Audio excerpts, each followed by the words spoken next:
থেকে যে স্টিমারটা কিনেছে এটা চালাও না। না এখন নয়, পরে চালাবো, পরে। এখনই বলে এখনই চালাও।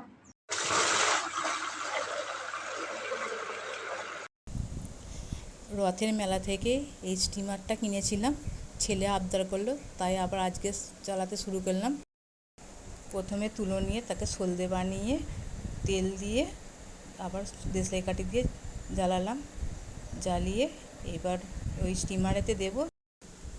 মোটরটা যতক্ষণ না গরম হবে না ততক্ষণ না স্টিমারটা চলবে না, মিনিট 20 অপেক্ষা করতে হবে তার জন্য। তারপর থেকে আপনা আপনি চলতে শুরু করবে। তোমরা ছোটোবেলায় এই খেলাটা কে কে খেলেছো কমেন্ট করে জানাবেন, আর ভালো লাগলে লাইক দেবেন।